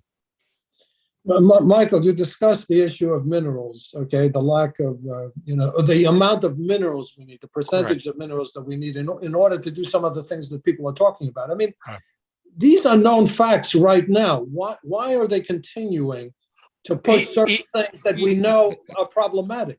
Because this is a great point, Lou, and the reason primarily is that we're living in a situation where everybody thinks there is plenty of everything. Nobody assumes that your phone or your TV or your car is made out of parts, right? They assume it comes and that's where it is. They don't look any further. Suddenly now it has become an issue because of semiconductors. So when you want to buy a car or to order a car, they tell you you're going to get one in a year. You say, why? You say, well, we don't have semiconductors. Why we don't have semiconductors? We don't have raw materials. So people are educated now, but in essence, up to here, nobody really thought twice what is in his phone or his car or his computer. They just assume they come from China and that's it, they're there. Or they come from somewhere else. In the US, which are a huge industrial city, we don't produce any of that, right? So we have an additional issue. So yes, suddenly people are made aware that raw materials are needed, and there is a big issue with the raw materials. By the way, the infrastructure budget has hundreds of millions of dollars as well in trying to promote production of domestic sources for raw materials. I mean, in this country, we understood it now at some point. No, but we know, for example, we had laws in California, as you know, that are passed that are talking about getting rid of, gas, in cars and have all batteries, et cetera, by a certain time period. When we know there's a problem with the batteries, right we know there's a problem right now. Right. That this is like idiotic, actually, and cannot happen. So why is this taking place? Why are people coming up with these laws and things of that nature? I don't comprehend it at all. No, well, that's what it is. In fact, I just talked to a friend of mine the other day who has a hybrid. He was not bold enough to have a battery car. He has a hybrid one. He likes it. I said, how far it goes with the battery? He said, 50 miles. I said, what the hell is that? Well, the other thing has to do with money transfer, if you will. Okay, when we're talking about batteries, when we're talking about solar, when we're talking about wind, we're talking about money transfers into China, for example, who are ahead of all these economies with regards to the supplying of these things. And why is that taking place? Okay, well, just illogical. Well, Yannis mentioned a good point earlier on. As the Germans started as the major suppliers of green energy, and eventually nobody can compete with the Chinese in manufacturing because the salaries are very low, the health and safety and environmental protection costs are minimal. And you cannot, in a free market, you cannot compete. It's as simple as that. So slowly we lost all that infrastructure. And in a parallel question, the environmental community always said, oh, don't worry about the lost mining jobs. They will be replaced by all these renewable jobs. Remember, and but there's someplace else. This is the biggest myth ever. Because what happens if you're going to put a solar facility here, yes, there is some work to be done to prepare the ground. and I'm involved in one which is 50 megawatts, and about 60 to 70 people work for about 6 months in bulldozers and trucks and everything to create the right, to put the footings out there. Then they left, and then the developer from California brought his own crew, not a local crew, his own crew to do the installation. Then they left, and eventually that facility for 50 megawatts has 5 people working. Oh, more than 2. The 50 megawatts replaced thousands of people from another industry.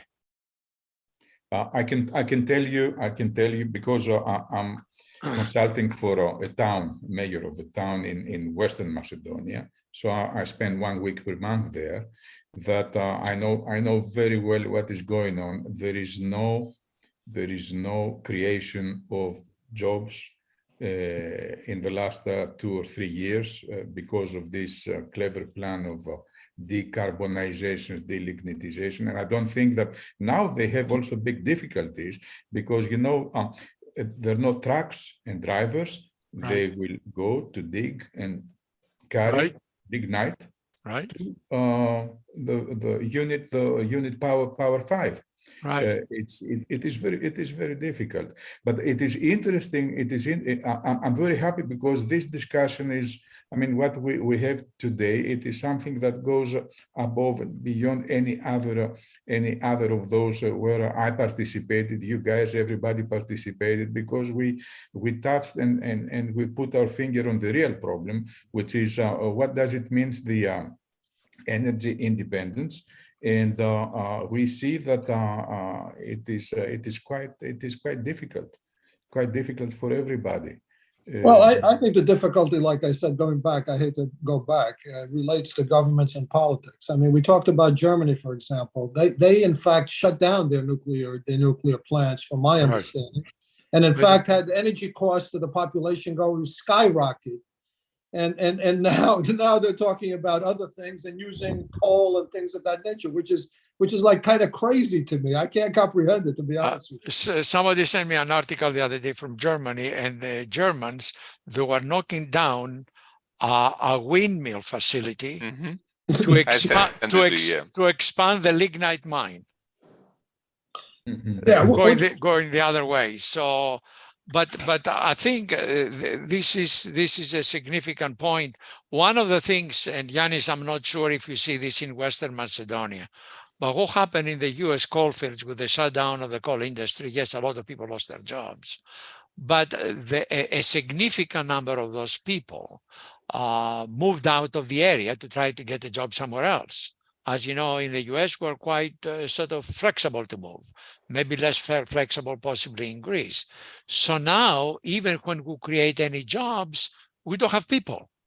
We have lost a huge percent of productive people within the ages of, let's say, mid-20s to 40 or 50. They just went away. So the problem was created was not just unemployment, aging of the population and loss of workforce. That is what is now the biggest problem we have. In Western Macedonia, for example, the population went down from the last census to this census last year by 10%. And this is a number that does not happen even in wartime. Right. And we'll be interested to have the age groups of these 10%. And you will find a lot of younger people trying to get a better job. And I would like to come back to... And it's irreversible. Right. The question of Louis, why all of this? You know what I'm thinking recently, and especially after a couple of articles I wrote in the last month, that, you know, growth per capita. Growth per capita, it is money comes in and money comes out. It is only economical reasons and key points that enter in the equation, what comes and what goes out at the end. While and probably things will change now. In fact, what we have to consider to the left part of the equation should be energy, whatever is the energy, plus work that is done in order to create money, to create wealth. So the right side of the equation might be the wealth that comes from the energy that someone has and the work is doing to produce, exploit that, and have some economical result. But it is not the case. Money in, money out. This is growth per capita. And then we wonder, how did we arrive to that? And we come to the question how the politicians, they look at all of this. It is only, I have 4 years, and this is my life duration, 4 years. So the first 2 years I'm trying to do some things, and the second 2 years what I'm trying to do is how I will be re-elected. So, and there is no conclusion, there is no evolution. This is where we are, and it is not only for Greece. I mean, this is for every country in Europe. I lived in 3 countries in Europe, and I know, I would say quite well also US, because I spent some time there in Texas. So everywhere is the same. But these decisions, I could be wrong, but these decisions also relate to money, and in my mind, they have to do with wealth transfers. By the way, from one group to another. So whether it's oil companies versus again, renewables, etc. This is all transfers of money, and no one, I don't think, has looked at it, but somebody should look at it. In fact, why are these transfers taking place, and who's actually making out with these transfers? I have some ideas. I'm not going to mention them at this point. I'd like to say, Michael, I'd like to ask you a question about the U.S. energy grid. Okay, as we go to renewables, and what are some of the issues? We still need fossil fuels. In the U.S., everybody agrees, every government in the last God knows how many years, everybody says, we need to do something with the grid. The grid is outdated. And then they put a little bit of money for something, and then they come back next time, we need to do something with the grid. Our grid is out of date. Our grid is vulnerable. And it is a significant issue now, not only for smooth operations for the country, but it is also becoming an issue of, let's say, cybersecurity, and as well as sabotage issues as well. So that is a big issue that the grid people are looking. They're asking, I think, yet again, significant amount of money to update the grid and to ensure better the safety of the grid. But it is something that has been underfunded over many, many years. The infrastructure started tens of years ago, and sometimes it's still the same infrastructure when we were analog, and now we're digital. And even beyond that. So we do have a vulnerable grid. And I suppose it's true for most of the countries. And the same thing in Greece. When we while it's working, the Marshall Plan, while it's working, nobody's doing much, unless when there is a big catastrophe with a hurricane or a tornado. And they said, oh, the grid, fell down here and there. Well, it's vulnerable. Or recently, somebody machine guns or whatever shoots up, Was a transfer station, yeah. He shot the transfer station and 40 people are out of power. Yeah. Let me ask you guys a question. What is the fixed price on the Russian oil doing? What is going to be the fallout of fixing that price? The price cap we spoke earlier. The price cap. Yeah. What is the eventual fallout, in your opinion, of this? Higher price. I think Yannis addressed it earlier a bit. Yeah. Well, the $60 they are trying to put. I mean, for the Russians, they don't mind about that because they have other markets very easy, and with a 30% discount they do. In fact, they sell at $57. To China, to India, and to several other countries in Asia, and especially China. So, and the other point is that today they have something like 100 tankers, big.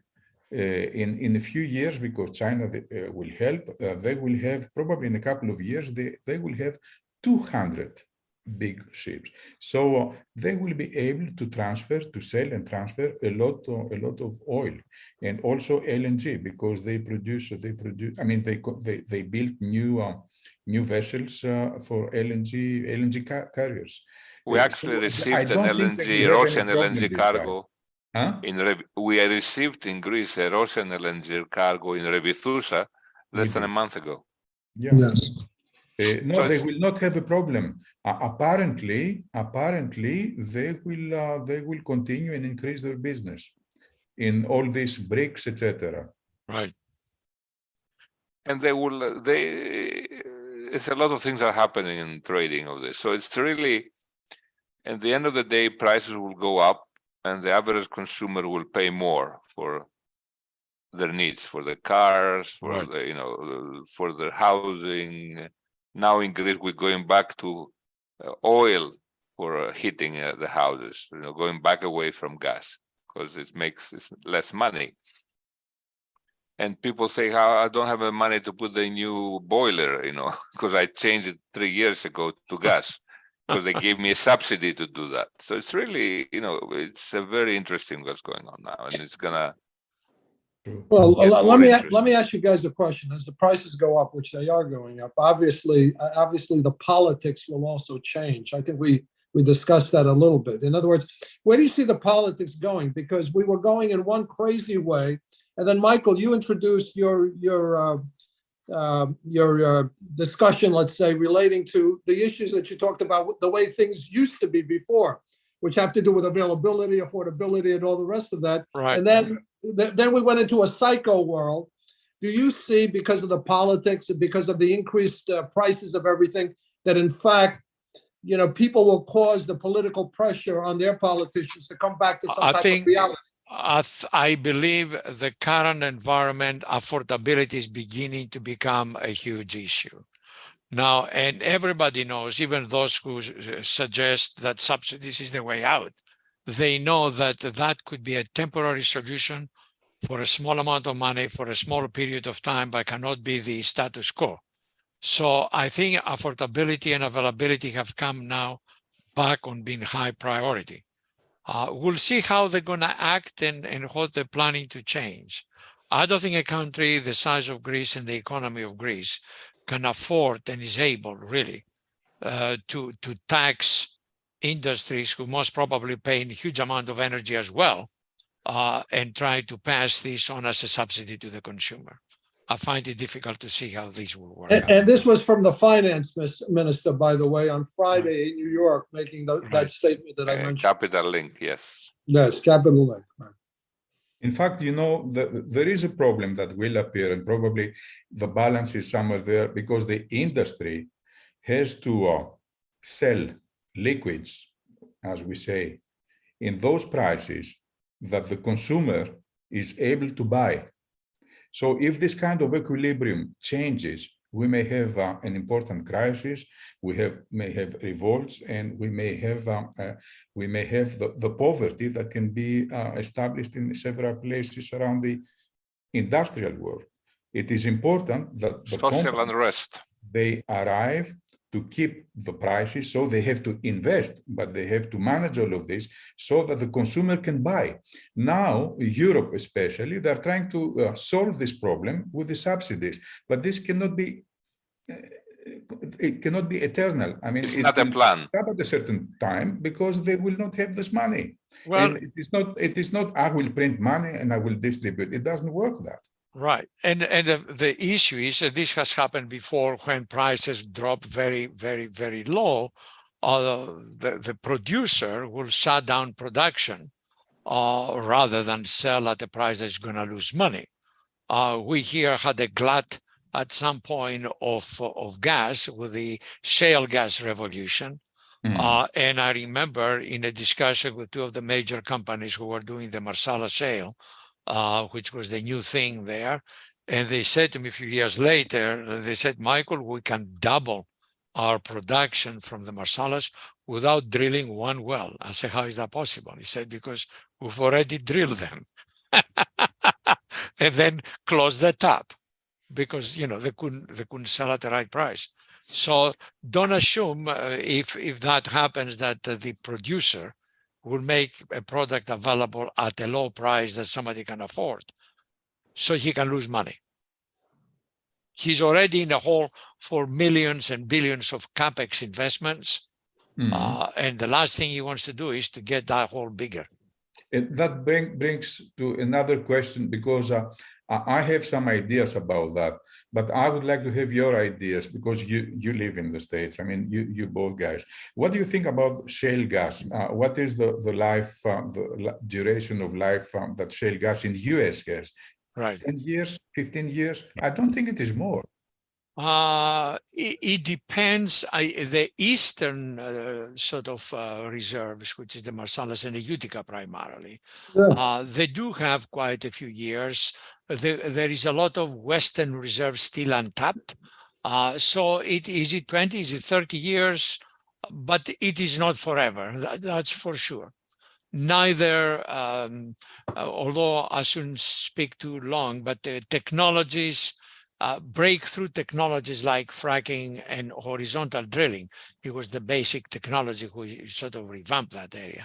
It may be that another major revolution will come out of the oil and gas guys to do something different. But we are currently producing at a reasonable pace. The producers are getting a reasonable price, so they're motivated to keep in with that production, but they're still a bit shy to invest in new projects. Absolutely. No, there's absolutely. What happened during the bad times, the shares of these companies dropped down to very low levels.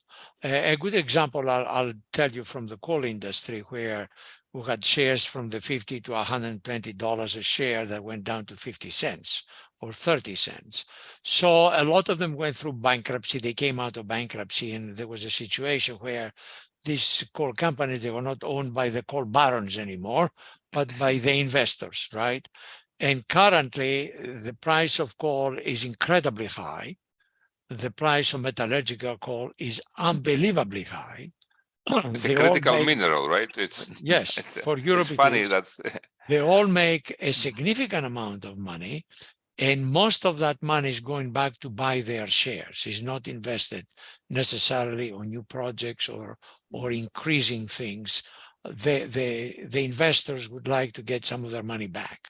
So there is a significant amount of that going on. So still the capital for investing in new equipment, buying machinery for another mine or another development, they're difficult to find.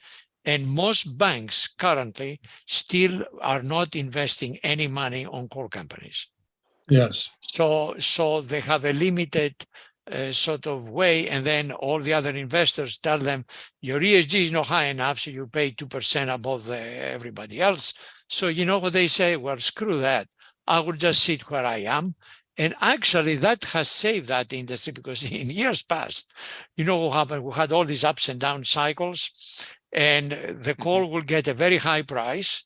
And they say, oh, shit, that is great. And what they would do is they would produce more and more and more and more until they flooded the market, right? And the price went vertically down. Now they cannot flood the market because there is not enough, capital, machinery, and most importantly, people. There is not enough people to justify huge expansions of mines right now. So if you take all that, the market is very controlled, and it has a discipline which keeps the price up. I think at some point the price of coal had gone up to $800 a ton. It's possibly now back to $200, but about 6 months ago we were selling for $50 or $80, depending on the quality. So that's a big difference. What Michael said, to give an idea about urea, which is a basic fertilizer absolutely required for the growth of plants. It was $200 a ton. It went to $1,200 a ton, and now it's about $600 to $700 a ton. A lot of people did not plant. Right. It's as simple as that. U.S. farmers, actually, they ended up, I think, at some point to be subsidized, but they just cannot afford fertilizers anymore because of the price of gas and price of power. And one more thing I wanted to ask, because is why Europe is so adamant against fracking? Well, fracking did cause adamant is the right word. Well, okay. If you break rocks at some certain depth, then obviously you're likely to get some tremors and shakes. And the way fracking, you see, fracking started in mining well before it was done in the oil and gas business. And the reason we did fracking was our mines in Appalachia are very gassy. And we decided to drill holes into the mine from the surface to drain that gas out of the mine. So when the miners arrived into that place, that gas was gone. And they would discover we're not draining enough because the rocks were compact and strong and didn't have the permeabilities to move the material.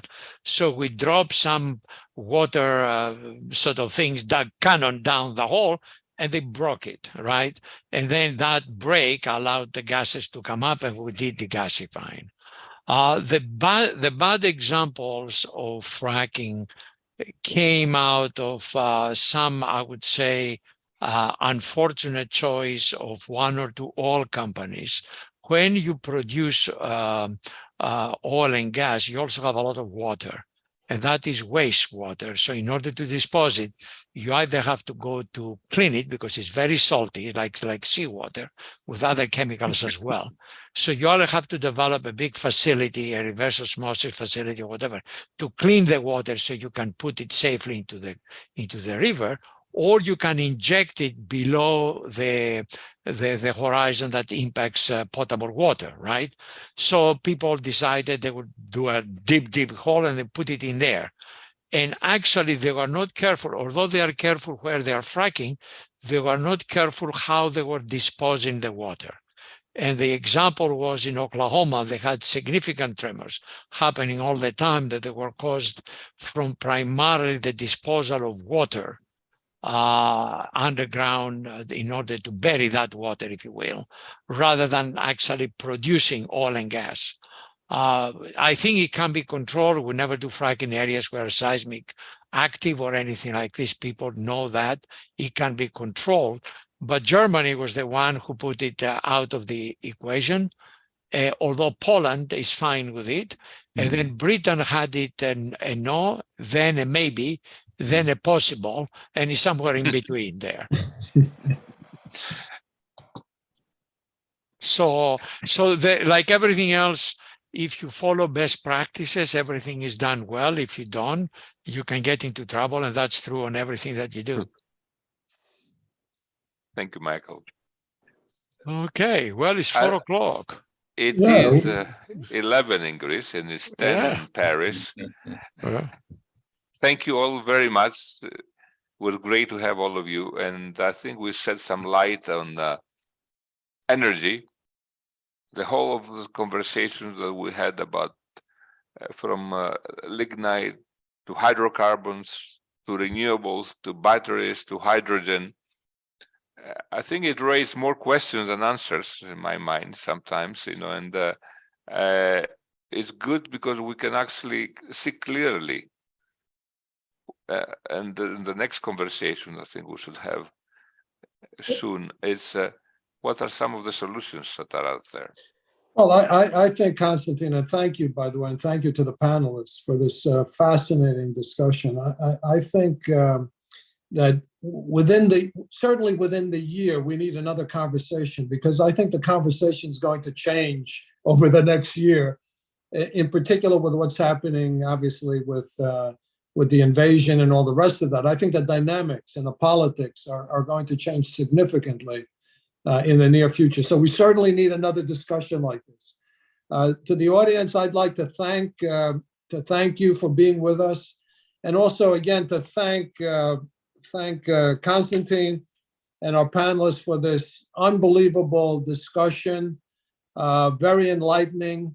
And again, we have to have another conversation on this. To the audience, our next, I wish you a Merry Christmas. Merry Christmas, year, first of all. Okay. Obviously, for the coming year. And our next year, some of the coming events will start in the mid-January, where we're going to discuss. Just hang a minute. Where we're going to discuss the Hellenic Republic voting and the diaspora. Oh. So we're going to have a conversation on Okay. on That's voting fracking for sure. and the diaspora. Well, that's fake news. Well, I don't know about fake news, but Alas is certainly going to have an election next year, and the discussion is that it will be moved up. I'm not sure if that's the case, but for the diaspora, and certainly voting has become an interesting conversation that I think it'll be that would be good. Okay, guys, I need to go to another call. Have all a of Merry us. Christmas. Thank you again, and Merry Christmas. Again. Happy New Year to everybody. Thank you again. Thank you.